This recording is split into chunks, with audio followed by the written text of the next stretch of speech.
Good morning, everyone.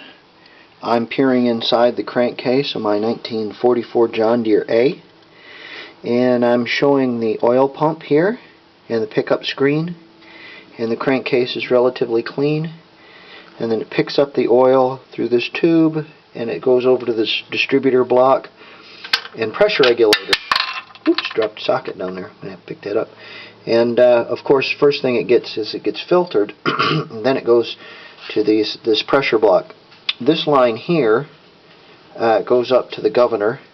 This line here goes over to the driver's side or left side main bearing, and that side there, which doesn't have a hose on it, goes to the right side main bearing set. What I'm going to do is I'm going to put a plug here, put the plug in. I'm going to put some oil in it, and then I'm going to take the old oil filter, yes, old oil filter, and put back up there. We'll put 2 or 3 quarts of oil in it, and I'm going to roll this over by hand. If you see this gear here on the cam, it's what turns the gear on the oil pump. And what I will do is any sludge or junk that I might have picked up because I've turned this and to kind of clean my pump out, I pumped gas through it, and any gas or junk or whatever is going to go into my old filter, and then of course these lines which might have something in them are going out to a bottle.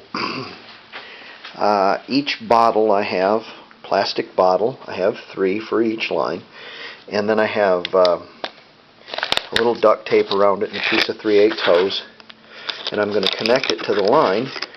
I'm going to turn that cam gear, and it's going to pump the pump.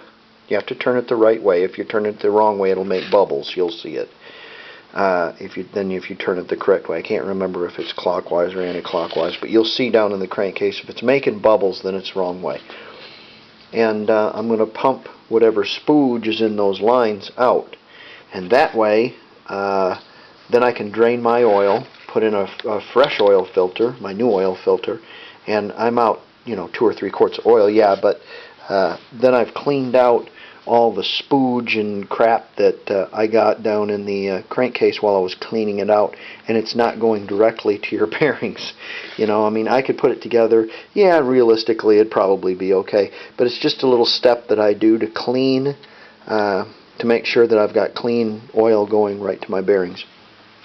Also, while I was out this morning, I picked up a can of Brake Clean and a bottle I should say, of engine assembly lube. Now, I've never used this before. I usually use Lubriplate, which is in a white tube, and it's sort of kind of a white color. This says it has a lot of moly graphite, so that means it's probably going to be black. Just what I want. I don't like black grease. I just don't. I don't know why they don't have white grease. Anyways, but I use it. It'll probably be okay. And what I'm going to do is I'm going to grease my bearings before I put this thing all together. And I'm probably going to grease the cam gear, the lobes, the bearings, any bearing in that engine I'm going to grease with that stuff. So let's get to work here. This is kind of a three-part deal we're going to do. This is going to be installing the crank. Once we get the oil situation set up where it's going to give clean oil through here, those lines, we're going to start on the passenger side, and I'm going to snake the crank in there. I'm going to pick it up and hang it just so the flywheel side is hung in there, and then I'll get my contraption with my straps attached to it, get another strap attached to the inside, kind of going, because I'm only one person and I got to work that crank in there. But I'm going to start from the passenger side. Let me get my socket out of there while I'm thinking of it. And we'll see what we got when we get finished here.